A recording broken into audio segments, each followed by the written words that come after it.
Etapa 1, Jornada com Livro do Céu, Luísa Picarreta. Em nome do Pai que me criou, do Filho que me resgatou e do Espírito Santo que me santificou. Divina vontade reina na minha vontade. Ó minha mãe, eu te amo e tu me amas. Dá-me um gole da divina vontade para minha alma. Me abençoa, Mãe, para que todas as minhas ações sejam feitas diante de vossos olhos maternais. Vinde, Espírito Santo, vinde por meio da poderosa intercessão do Imaculado Coração de Maria, vossa amadíssima esposa e nossa Mãe. Amém. Suprema Majestade, eu venho em sua divina vontade, em nome de todos, do primeiro ao último homem que existirá na terra, para dar a ti as homenagens que tendes direito, as adorações, os louvores, o amor, as ações de graças que cada criatura lhe deve, e fazer as reparações por todos e por cada pecado. Venho, Senhor, na tua divina vontade. Dou-te a minha vontade humana por meio do Imaculado Coração de Maria, que possui todos os dons e os frutos da divina vontade. Dá-me então, Senhor, a tua divina vontade. Venha, ó divina vontade, nesta ação que estou a fazer e em todas as ações que farei durante este dia. Amém, Fiat. Louvado seja o Senhor por mais um dia, por mais uma oportunidade de dar prosseguimento às leituras, à meditação, ao aprofundamento nesses escritos. Nessa primeira parte, estamos trilhando o volume 1 do Livro do Céu. Capítulo 23. Uma nova e muito dura cruz para Luísa. Submeter-se como vítima ao poder dos sacerdotes. Os sofrimentos mais dolorosos que teve que suportar por parte deles. Quando chegou o tempo, ela foi ao campo. Então, uma manhã, depois da comunhão, o Senhor me fez entender que devia ser surpreendida neste estado. Convidou-me a fazer-lhe companhia com a participação nas suas dores. Aqui tem uma nota de rodapé, 31, deixa eu ver onde ela estava essa nota. Acho que já foi falado na aula passada, mas vou pegar aqui. A paróquia que ela participava era Santa Maria Greca. Nesta época tornou-se terciária dominicana com o nome de Irmã Madalena. Luísa tinha 18 anos. Este espaço retornará ao diário algumas vezes nos escritos de Luísa. Tá, continuando. Mas eu subitamente lhe disse: Senhor, como farei? O confessor não está. Quem deve me libertar? Quer acaso me fazer morrer? E o Senhor me disse somente: tua confiança deve estar somente em mim.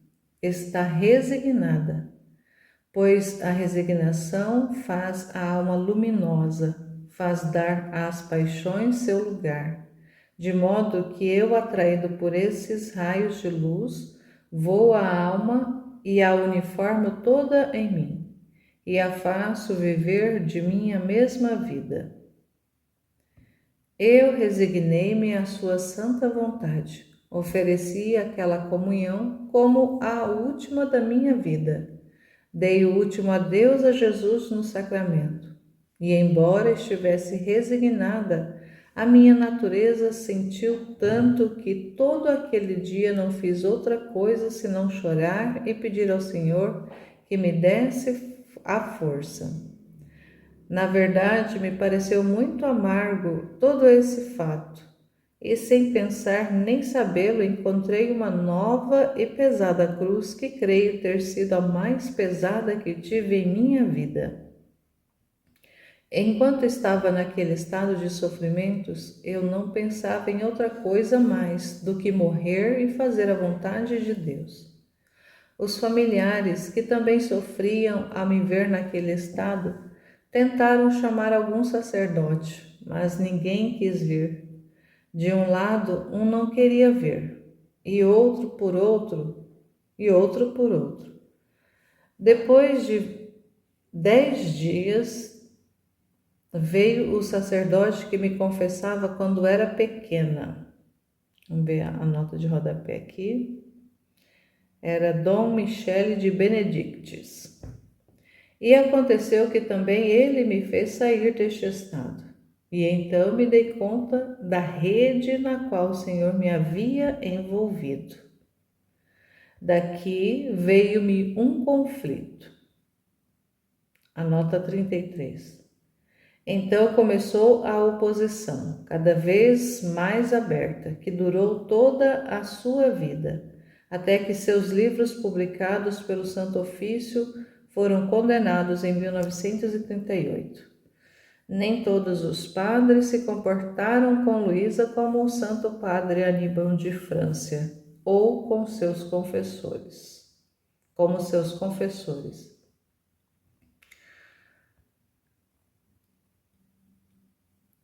Depois destes dias veio o sacerdote que me confessava quando era pequena, e aconteceu que também ele me fez sair deste estado. E então me dei conta da rede na qual o Senhor me havia envolvido.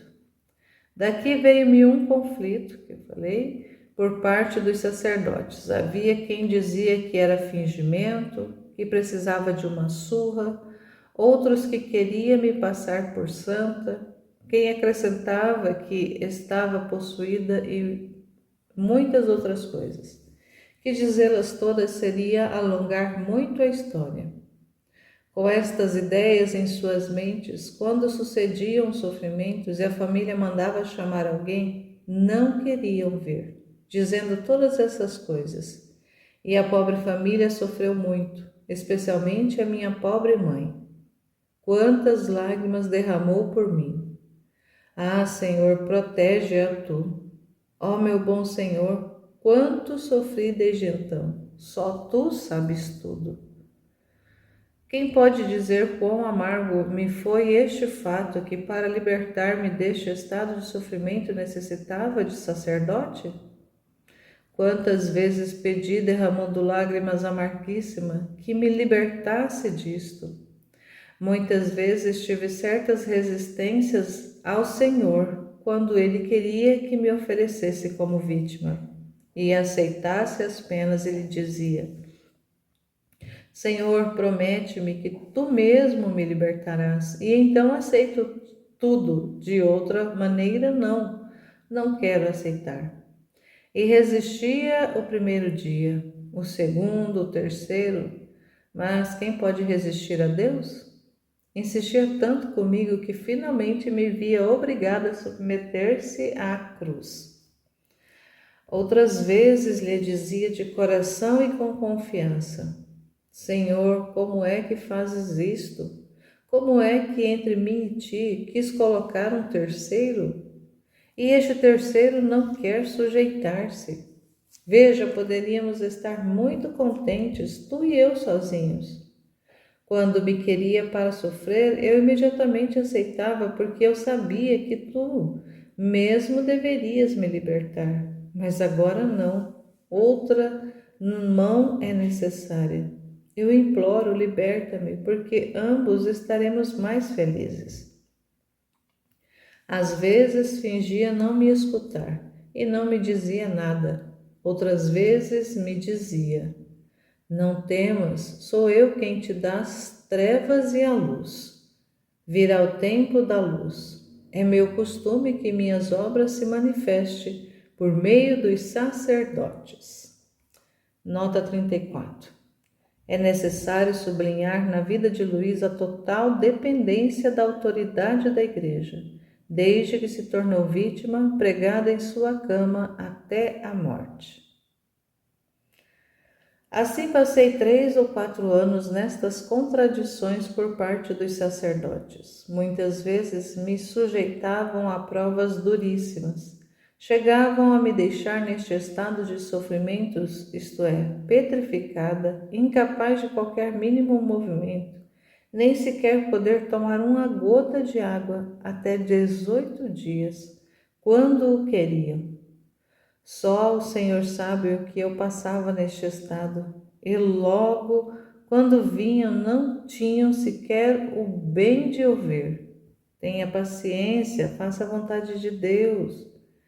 Mas era repreendida como uma caprichosa e desobediente. Aqui a gente já percebe essa realidade de sofrimento da Luísa, submetida à igreja, submetida na pessoa do sacerdote, submetida aos sacerdotes. Para ela relata que foi uma das piores cruzes, porque ter que ficar dependente de sacerdote. Porque até então, até um pouco antes, quando ela aceitava ser vítima e ela entrava naquele estado que ela já começou a narrar, ela saía, às vezes ou saía sozinha ou Jesus vinha e libertava ela. Mas depois que o padre, ela veio e ficou alguns dias naquele estado e aí a família, a família teve que trazer ela de volta lá do campo e chamou o sacerdote. E o sacerdote veio e ao fazer o sinal da cruz, ela saiu. Aí já perceberam ali que havia algo diferente no estado dela. Depois disso veio a realidade de médicos e tudo mais, né, que a gente já viu. E agora começa essa via crucis dela, essa cruz pesadíssima que ela relata que carregou por muitos anos, de estar ali submetida. E ela vivia fazendo ali, negociando com Jesus, porque o desejo dela era que só ela e Jesus soubessem do que acontecia. Para ela era muito sofrido essa realidade toda desse sofrimento mesmo dela, dessa realidade de alma vítima, estar aberta ao conhecimento de outras pessoas e muito mais de ficar submetida a essas outras pessoas, no caso os sacerdotes.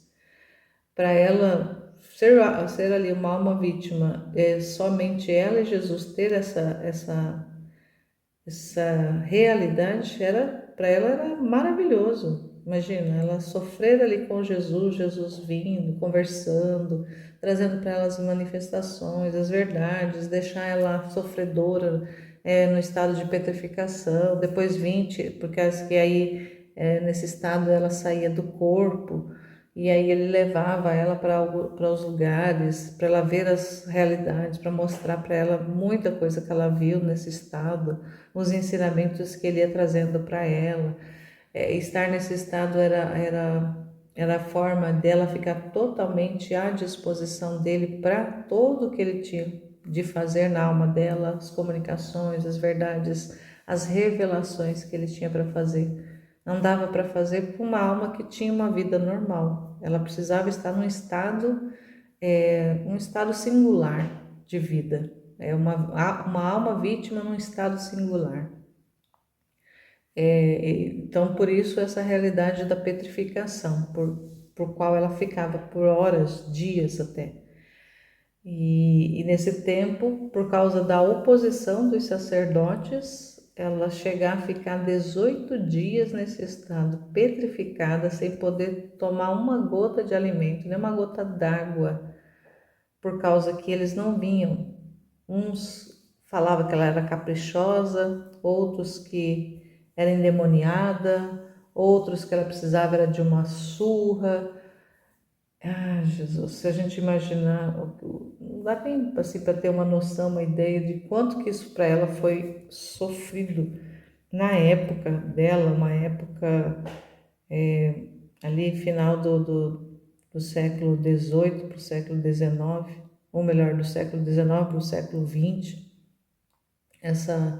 um período de bastante fechamento ainda da igreja, uma época ainda muito tradicional, e toda essa dependência, mas essa dependência é um trabalho que o Senhor desejava que acontecesse com ela. Esse trabalho com essa alma vítima chamada Luísa Picarreta não era um trabalho de uma outra alma vítima, como várias outras ao longo da história da igreja, para comunicar algumas realidades, para trazer algumas manifestações. O dela era o terceiro Fiat, era o Fiat da santificação que estava sendo, a alma dela estava sendo trabalhada, desenvolvida para receber esse Fiat da santificação.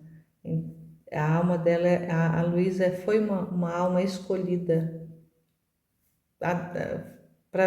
Então não era um trabalho qualquer, e o Senhor necessitava que fosse acompanhada pela igreja, a igreja precisava acompanhar. Então é Deus quem vai fazendo todo esse processo, é Deus quem vai trabalhando tudo isso, é Ele que vai dispondo toda essa realidade, é Ele que planejou tudo.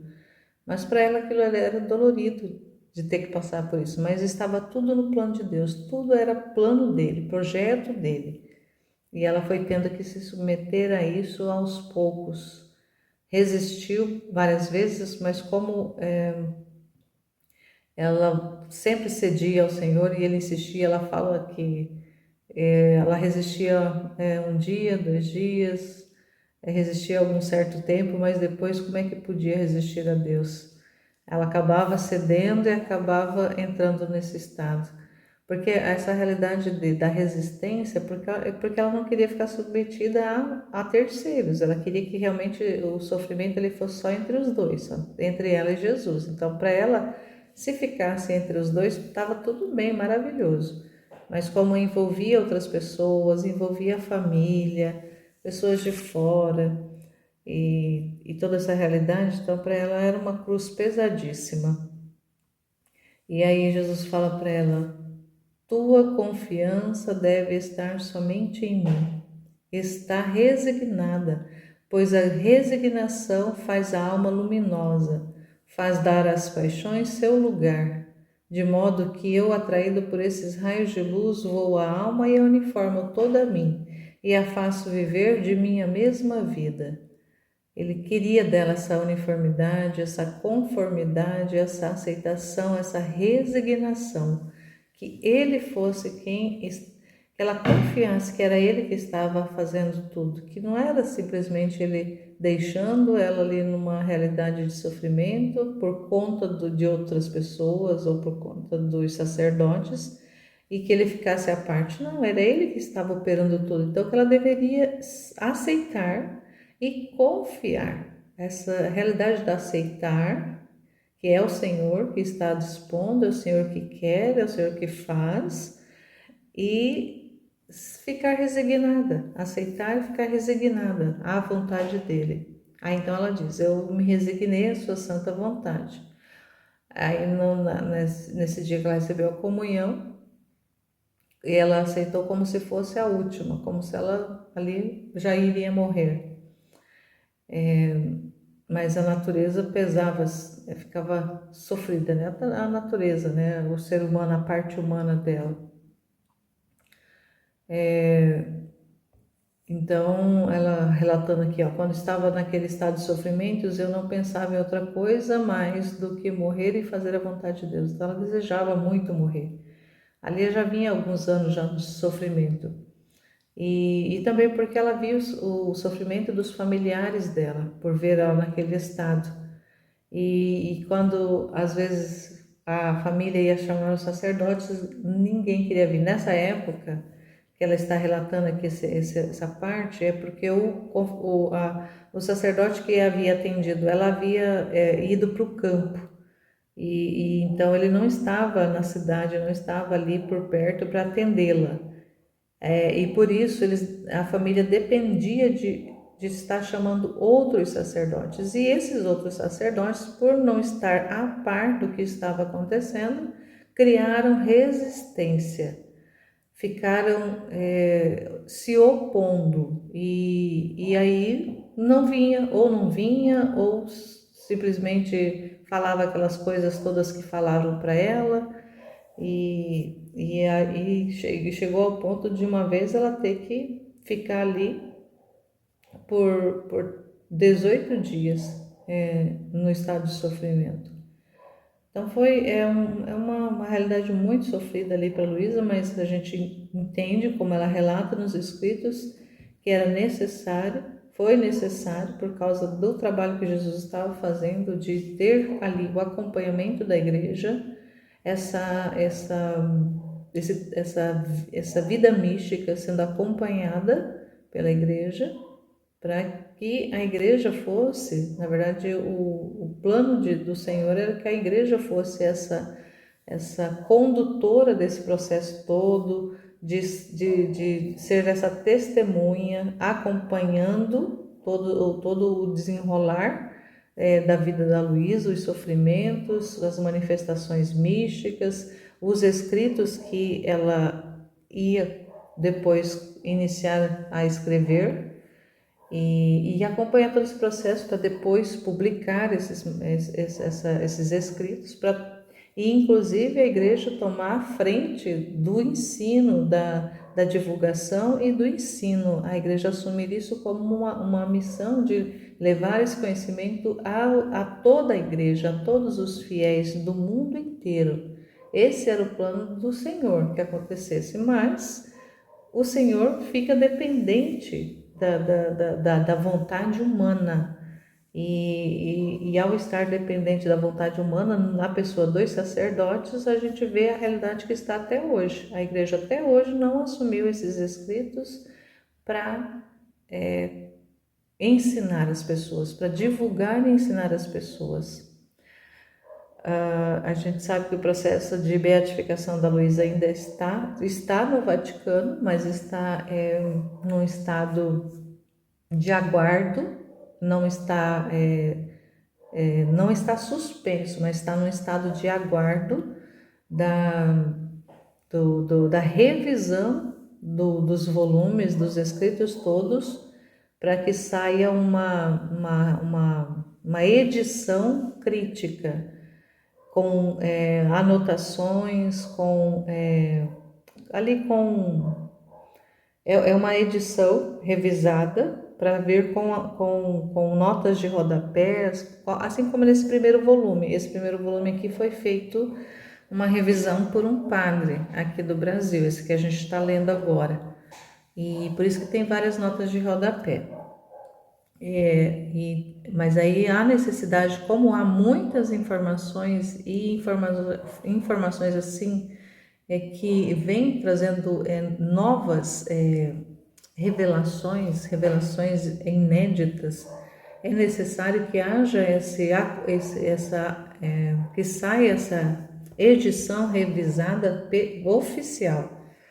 Então a igreja deixou o processo de beatificação nesse estado ali de espera, para até que esses escritos saiam, sejam concluídas a revisão com essas anotações, para que facilite a compreensão dos leigos, de nós, de pessoas comuns, ao lerem, ao tocarem esses escritos. E a gente está nesse aguardo. E quem está fazendo esse trabalho é a Associação Luísa Picarreta lá na Itália, que está fazendo essa revisão toda. Os escritos já passou pela mão de vários teólogos e até então não houve ninguém que desse lá colocasse que há nesses escritos contradição com a doutrina. Não há nos escritos da Luísa nenhuma contradição com a doutrina da igreja, mas existe muitas informações ali que precisa ser melhor esclarecida. Então é também por isso que a igreja precisa tomar a frente dessa missão de levar esses conhecimentos ao público, ao conhecimento do povo no geral, para poder fazer esse esclarecimento de forma correta, esse ensino de forma sistemática, de forma dentro da realidade ali mesmo do ensino, da catequese da igreja mesmo. Então, por isso, toda essa realidade de submissão ao acompanhamento dos sacerdotes. Mas ela sofreu muitíssimo no começo, assim, por muitos anos ela sofreu por causa dessa oposição.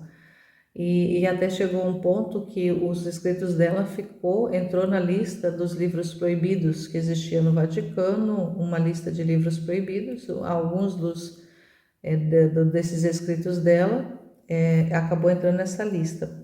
E muitos livros ao longo da história entrou nessa lista, inclusive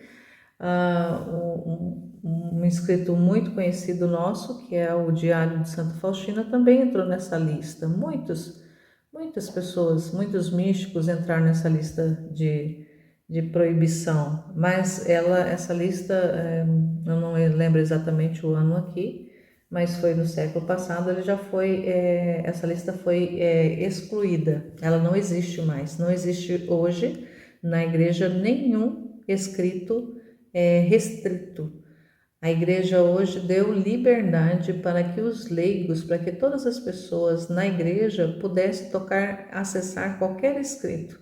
E na liberdade de cada pessoa discernir aquilo que realmente é bom e aquilo que não é bom para ser tocado, para ser lido, para ser estudado, meditado, aprofundado.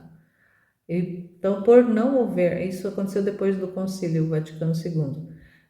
Como não existe mais essa proibição, o dela inclusive, como de todos os demais que havia muitos materiais místicos, muitos escritos nessa lista, todos saíram e hoje não há nenhuma proibição. Por nossa parte de leigos, pessoas simples que estamos fazendo as leituras, meditando, publicando, divulgando, porque assim o Senhor vai nos impulsionando, à medida que a gente vai tocando nesses escritos, o Senhor vai nos impulsionando a isso, porque inclusive, que está explícito nesses escritos da Luísa, é que o que o Senhor mais quer é que esses escritos sejam conhecidos, eles sejam levados ao conhecimento de todas as pessoas. É as suas verdades, é o seu coração que foi exposto e a Luísa transcreveu essas manifestações das verdades do céu. Então, o Senhor deseja que as pessoas conheçam. E como a igreja a igreja tem todo esse critério de tempo, de observação, e vai vendo aqui, vai vendo ali, na verdade, acaba que os leigos vão tomando a frente desse trabalho e como aconteceu e acontece em várias realidades, até mesmo doutrinárias da igreja, que primeiro foi vivido no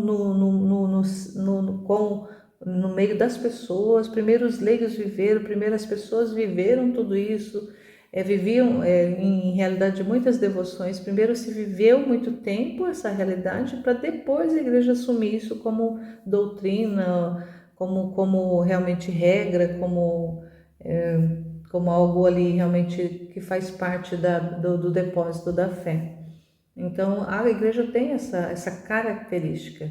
E a gente vai com isso aguardando, esperando, mas a gente não pode ficar esperando que a igreja oficialmente fale, está liberado, pode divulgar o livro do céu. Se a gente ficar esperando, quem sabe quantos anos ainda vai levar isso, porque é muito conteúdo, são 36 volumes. São mais de 5.000 páginas, mais de 3.000 páginas, na verdade, mais de 3.000 páginas de escritos. E o Senhor vai nos dando esse impulso de estar divulgando. Não é algo que nós, achei bonito, então eu vou ler e vou divulgar. Não, é um movimento que o Senhor vai fazendo dentro de nós, à medida que Ele vai nos trazendo, à medida que a gente vai adentrando nos escritos, Ele vai estando explícito que Ele quer essa divulgação, que Ele quer que isso seja conhecido, que chegue ao conhecimento do maior número possível de pessoas, e aí a gente vai se colocando à disposição para sermos esses canais de divulgação.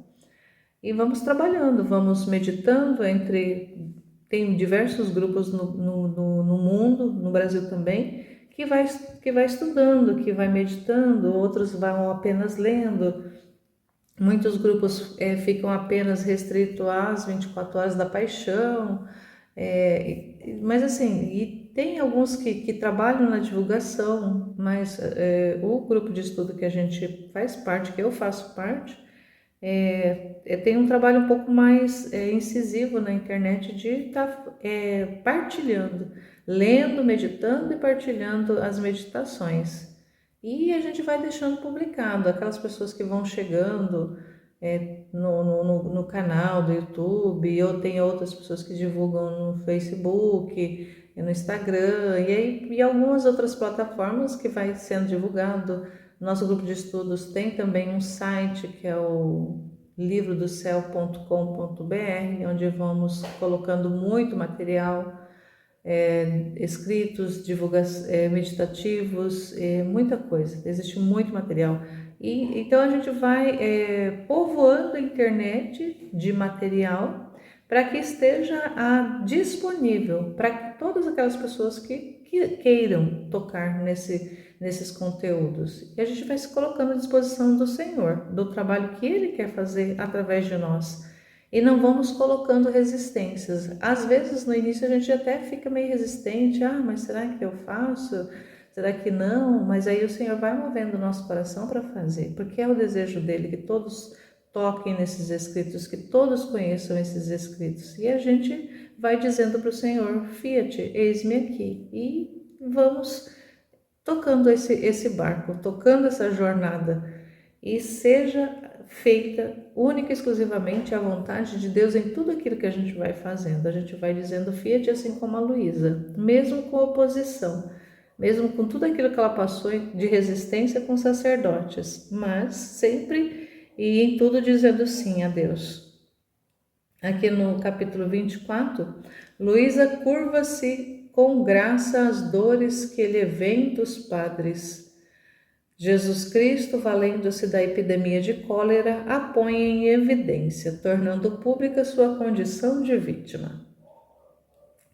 Ó Deus, que pena, quantas lágrimas derramei, quantas vezes pensei que era desobediência e dizia para mim: como essa virtude, que para o Senhor é a mais agradável, está longe de mim?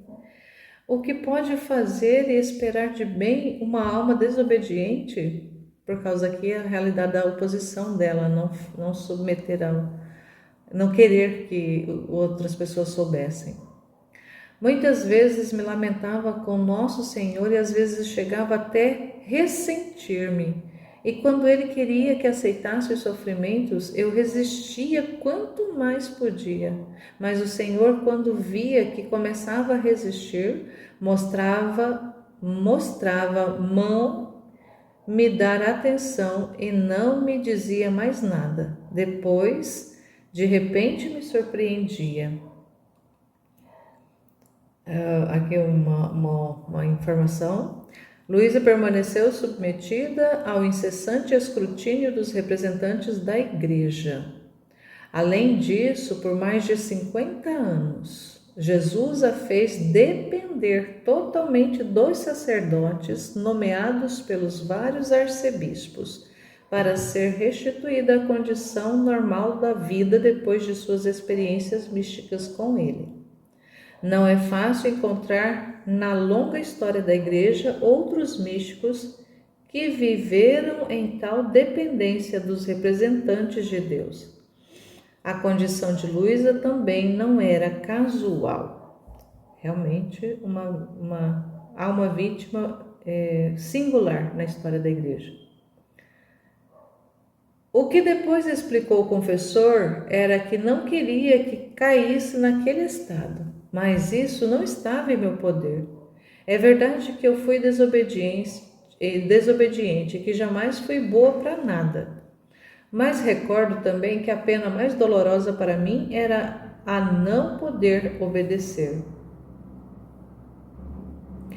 Neste período de tempo, recordo que houve uma epidemia de cólera E um dia que pedi ao meu bom Jesus que fizesse cessar esse flagelo, ele me disse: certa contentar-te-ei, contanto que aceites oferecer-te a sofrer o que eu quiser. Eu disse: Senhor, não posso. Tu sabes como eles pensam, a menos que tudo aconteça apenas entre mim e ti. Só assim eu estaria disposta a aceitar tudo. E ele me disse: minha filha, se eu tivesse pensado no que os homens pensavam e no que queriam fazer de mim, não teria feito a redenção do gênero humano, mas eu tinha meu olhar fixo em sua salvação. E quando via pessoas que pensavam mal de mim e que davam a ocasião de me fazer sofrer mais, o grande amor que me devorava me fazia oferecer estas mesmas penas que eles me davam por sua própria salvação. Esqueceste que o que eu desejo de ti é a imitação da minha vida e que quero que participes em tudo o que sofri? Não sabes tu que o ato mais belo, mais heróico e mais agradável a mim que deves fazer é o de oferecer-te por aqueles mesmos que te são contrários? Eu fiquei muda, não sabia o que lhe responder. Aceitei tudo o que o Senhor queria, e assim até à tarde fui surpreendida por esse estado de sofrimentos em que tive por 3 dias contínuos. E depois que voltei a mim, não ouvi mais que houvesse cólera. Então, ela continua na resistência por causa dessa realidade de sofrimento, de exposição, de ter que ali realmente passar pela humilhação dos sacerdotes, da contrariedade juntamente com eles, e o Senhor sempre insistindo com ela para poder ela aceitar esse estado de vítima, nesse trabalho que ele estava fazendo com ela. E ela resistia o quanto podia, mas ela acabava cedendo. E uma coisa importante que o Senhor fala aqui para ela, que se ele tivesse pensado no que os homens pensavam e no que queriam fazer dele, ele não teria feito a redenção do gênero humano. Se ele fosse levar em consideração o que as pessoas, o que os seres humanos pensavam, o que os seres humanos queriam, e então com isso ele vem dizendo para Luísa: se eu for levar em consideração realmente o que você pensa, o que você quer, eu não vou fazer acontecer o que eu desejo. Então eu preciso que você se submeta, eu preciso que você aceite, eu preciso que você se resigne. É eu que estou fazendo, sou eu. Ela queria sofrer, mas ela não queria estar submetida a outras pessoas de fora. E aí ele tem que fazer esse trabalho de convencimento dela. E até realmente citar-se como um exemplo de submissão que ele teve, mas que se ele dependesse, se ele ficasse esperando pela vontade do ser humano, até hoje ele nem encarnasse, teria se encarnado. Se ele fosse levar em consideração a opinião dos homens, ele nem teria se encarnado, ele não teria feito a redenção, não teria feito tudo o que ele fez se ele dependesse da vontade do ser humano. Então, Deus fica à mercê em muitas realidades da vontade do ser humano em aderir, sim, mas aquilo que ele quer operar, aquilo que ele tem que fazer, ele faz. E ele vai envolvendo a alma, ele vai envolvendo ali a pessoa que ele quer se utilizar para fazer o trabalho, ele vai envolvendo. E a alma, à medida que ele vai envolvendo, ela vai aderindo, porque ela vai compreendendo a importância do trabalho que ele está fazendo. E aí foi isso que a Luísa também foi sendo convencida, foi percebendo.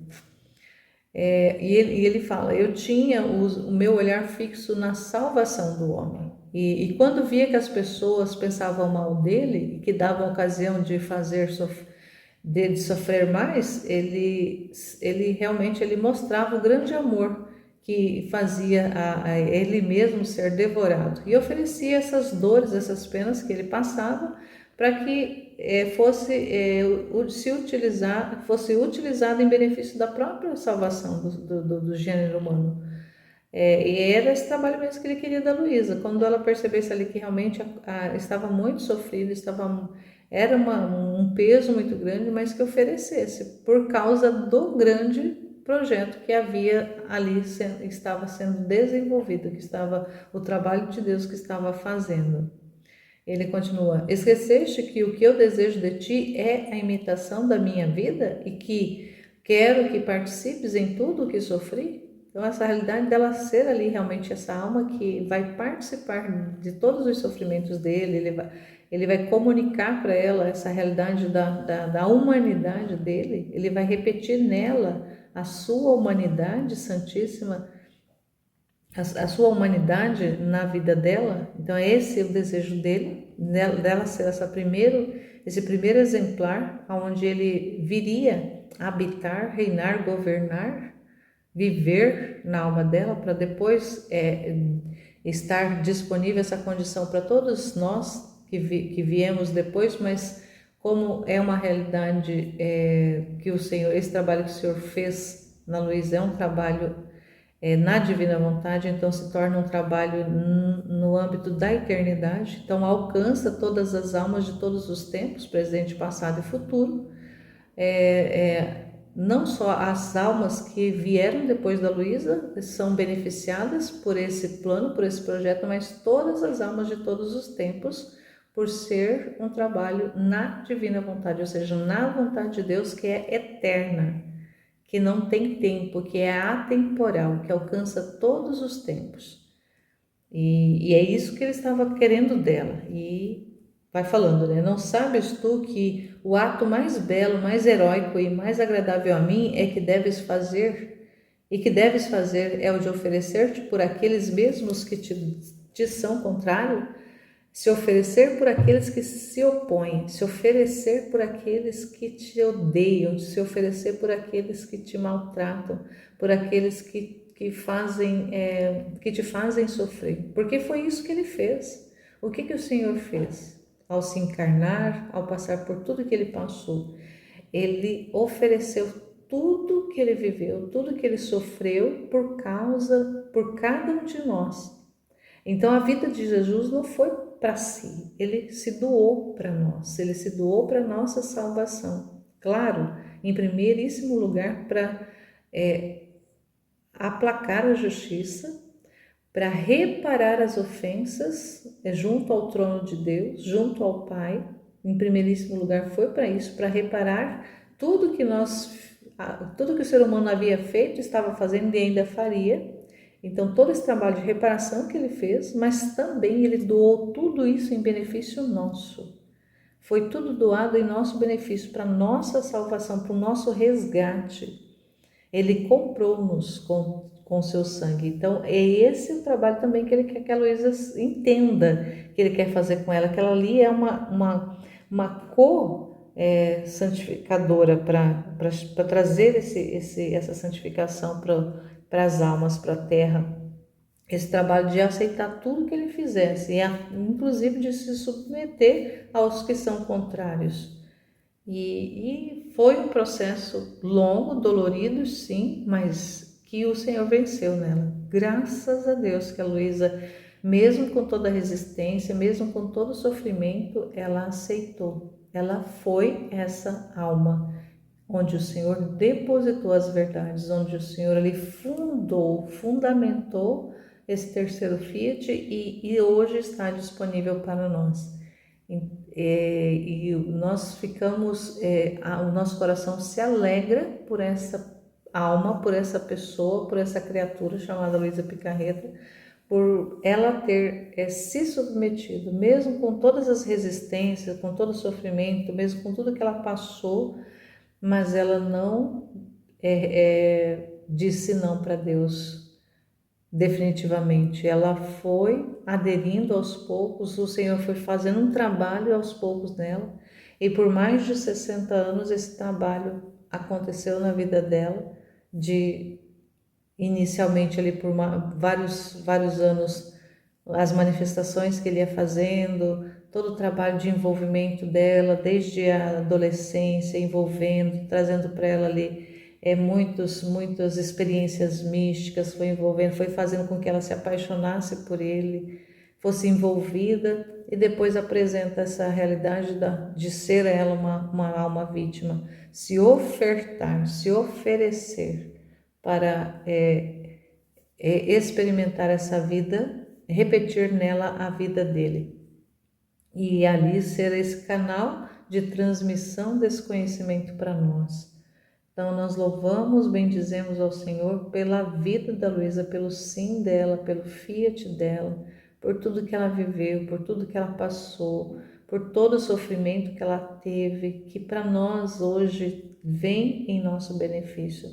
Hoje nós somos agraciados, beneficiados pelo sim desta alma, pelo sim desta pessoa, pelo sim desse ser humano que viveu numa época difícil, passou por 2 guerras mundiais, viu muito sofrimento. Claro que a maior parte desses flagelos, desses sofrimentos que ela viu de forma mística, porque como ela estava confinada numa cama, ela não tinha acesso ao exterior.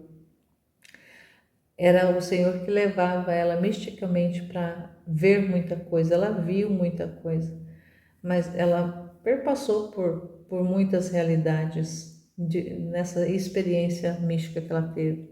Mas foi uma alma assim que foi sendo modelada, ela foi se deixando ser modelada.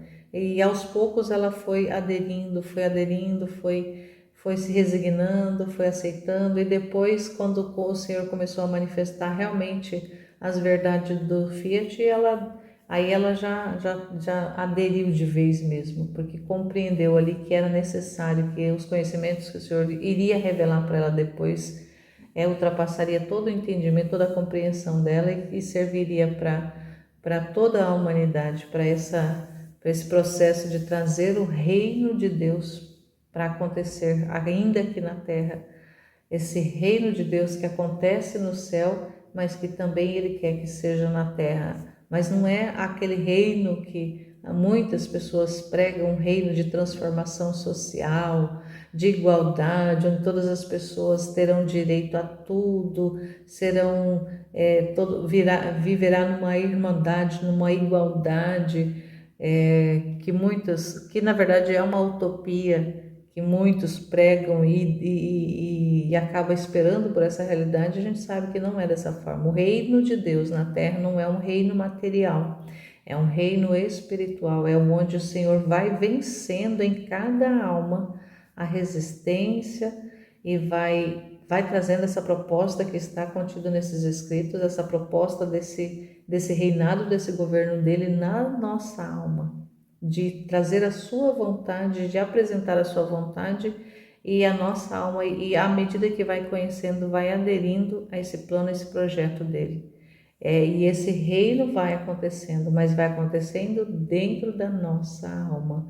E à medida que nós vamos praticando os atos, à medida que a gente vai vivendo, vamos conhecendo, vamos vivendo, e os atos que vamos fazendo vão ampliando esse reino, vai ampliando esse reino sobre a terra. Ele fala tem um trecho que ele fala que os atos são o povo do reino. Então os nossos atos, todos os atos da pessoa que vai vivendo na divina vontade vão se tornando atos eternos, porque são atos do próprio Deus, e vai ampliando esse reino, vai aumentando esse reino. Essa realidade da divulgação é para que outras almas também vão tocando nesses conhecimentos, nessas verdades, e também vão aderindo a esse plano do Senhor, de chegar a esse conhecimento, de ir aderindo, de ir assumindo essa vida também para si. E assim, cada alma que vai tocando essa verdade e vai aderindo, é um novo reino, é uma ampliação a mais desse reino sobre a terra. E a modificação material que muitas vezes a gente vai observando, ela se dá porque dentro de nós vai acontecendo essa modificação. Então, à medida que o Senhor vai governando a nossa vida, à medida que Ele vai reinando dentro de nós, o nosso redor vai sendo transformado. Porque me lembro também, a gente vai lembrando daquela informação de que tudo muda quando eu mudo. Então, fazer esse processo de mudança do nosso ambiente, de mudança ao nosso redor, de mudança do mundo, sem que nós mudemos, não vai acontecer. A mudança que as pessoas querem fazer no externo, sem mudar o interno, se torna uma deformação e não realmente uma mudança boa, uma mudança que gere bem, mas é uma mudança que vai gerar o mal. O que muitas pessoas têm feito para modificar realidades, mas sem mudar o seu interior, vão fazendo mutações, vão fazendo deturpações da realidade, deturpação da vida. E vai acontecendo essas realidades de conflitos que a gente vê mundo afora. Ao longo dos séculos, a humanidade vivendo em conflitos, porque cada um quer fazer do seu jeito, cada um acha que a sua opinião é mais importante, que o seu modo de ver a vida, de ver as coisas é mais importante. Então, o que vale é o que eu penso, então eu vou impondo isso para os outros. E o mundo vai virando essa bagunça, vai virando toda essa desordem, vai virando toda essa realidade de podridão que a gente sabe que está na terra, por causa que os homens não aceitam o que Deus quer. Os homens querem fazer do seu jeito. E quer modificar a realidade, a realidade à sua volta, a tocar o máximo de extensão possível de modificações, mas a partir da sua vontade, da sua visão, do jeito que ela acha que deve ser.